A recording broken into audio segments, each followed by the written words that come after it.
notamment le 2 décembre, car désormais on ne fiche plus seulement les actions politiques, syndicales, l'engagement religieux ou l'engagement citoyen, mais désormais on fiche les simples opinions. Aujourd'hui, en France, un décret est passé hier qui permet d'utiliser les données dans les tramways, dans les métros, pour effectuer de la reconnaissance faciale et émettre des procès-verbaux pour les gens qui ne portent pas le masque. On pensait qu'ils attendraient un tout petit peu pour qu'on ne se rende pas compte de ce qu'ils sont en train de faire, mais non, ils le font sans vergogne, tout de suite, ils attendent même pas, alors que le texte est encore en débat.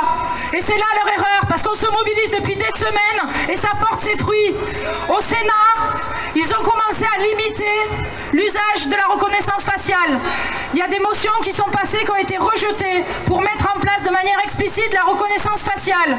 Alors on ne va pas dire que les sénateurs ont été, on va dire, vent debout, puisqu'ils ont laissé passer quand même pas mal de choses, mais ils ont commencé à limiter et l'usage des drones et la reconnaissance faciale. Il faut que vous sachiez que les agences de sécurité privées qui seront armées pourront être mises devant les universités, devant les supermarchés, devant les sociétés, devant les entreprises. Et à terme, le gouvernement prévoit de les armer de LBD 40, de taser notamment. Il prévoit aussi de déployer la reconnaissance olfactive. Et il faut savoir qu'à Nantes, les chiens robots sont déjà arrivés. Et non, on n'est pas en train de regarder un remake de Fahrenheit 451. On est vraiment aujourd'hui 2021 en France. Et c'est pour ça que cette mobilisation est extrêmement importante. Le texte va se discuter au Sénat à partir de lundi, pendant toute la semaine.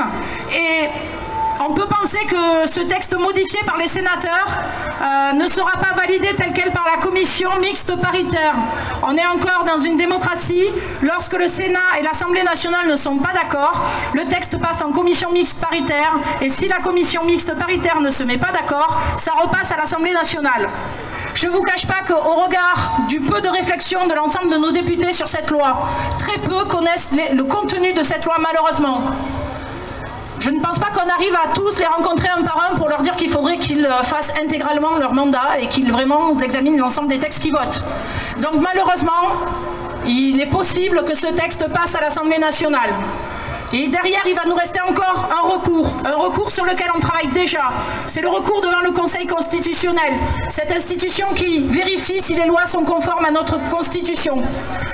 Et là encore, il faudra se mobiliser, parce que cette loi est contraire à plusieurs principes, notamment elle aggrave les charges publiques, ce qui est interdit pour une proposition de loi, je vous passe les détails, et ça a été soulevé et on pourra le soulever dans le Conseil constitutionnel, surtout au regard de nos droits fondamentaux.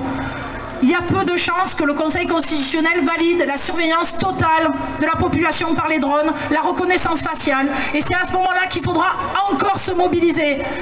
On est une mobilisation, moi je trouve très hétéroclite. On a les organisations traditionnelles, on a les syndicats, on a beaucoup de petites organisations qui se mobilisent depuis plusieurs semaines. On a des gens particuliers qui jusque-là ne s'étaient pas engagés. On a beaucoup de jeunesse et effectivement le mouvement des teufeurs qui nous a rejoints parce qu'ils ont déjà subi en fait les drones, ils ont déjà subi la répression. Et c'est la génération d'après, c'est aussi pour eux, pour nos enfants, pour notre jeunesse qu'on doit se mobiliser.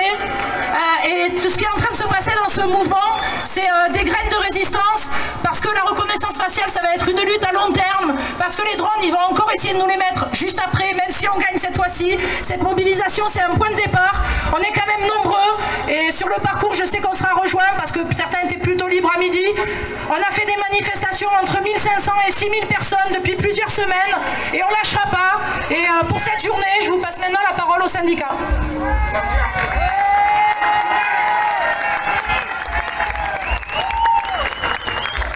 Bonjour à toutes et à tous et merci à Sophie de la LDH qui a rappelé que notre diversité faisait notre richesse. La diversité, c'est la force du débat. c'est la liberté de faire vivre la démocratie. Il y a aujourd'hui beaucoup de voix qui s'élèvent dans le pays pour dire que ces mesures sont inacceptables. Je voudrais rappeler à quelques-unes de ces voix que tout ce qui est aujourd'hui transformé en loi avait été expérimenté pendant les lois travail contre les organisations syndicales, les drones, le nassage, le délit de faciès pour les organisations et les militants syndicaux.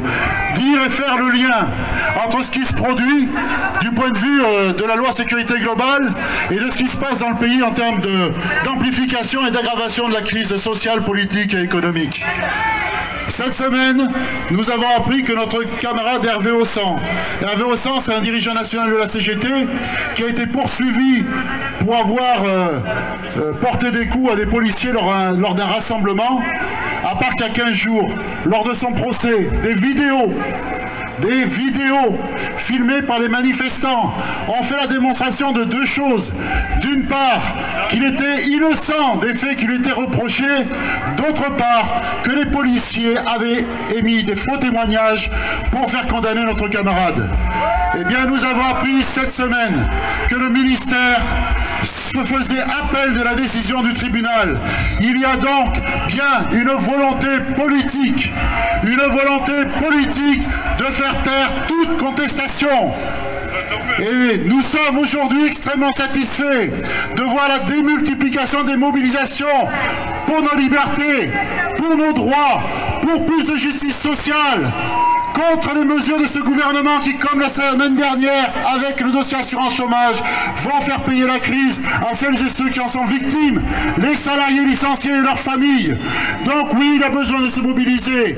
Et nous saluons aujourd'hui, partout dans nos pays, les occupations de lieux culturels, et plus particulièrement ce qui se passe aujourd'hui à Montpellier.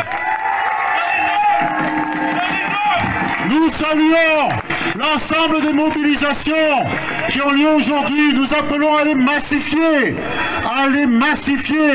car nous devons dire à ce gouvernement que notre histoire démontre et a démontré à plusieurs reprises qu'on ne peut jamais gouverner contre son peuple. Notre pays aujourd'hui, il n'a pas besoin de drones, il a besoin de personnel de santé qualifié, il a besoin qu'on ouvre des lits dans les hôpitaux. Notre pays n'a pas besoin aujourd'hui de reconnaissance faciale. Il a besoin qu'on crée sur le département de l'Hérault 4000 emplois dans les EHPAD pour respecter la santé et la dignité de nos aînés. Nous avons donc besoin d'exprimer plus souvent, plus nombreux, cette exigence de liberté, de progrès, de justice sociale. Et n'ayons aucun doute qu'il y a un vent de révolte qui est en train de se lever dans ce pays. Alors oui, pour la liberté syndicale, la liberté des citoyennes et des citoyens, la liberté de la presse, continuons le combat.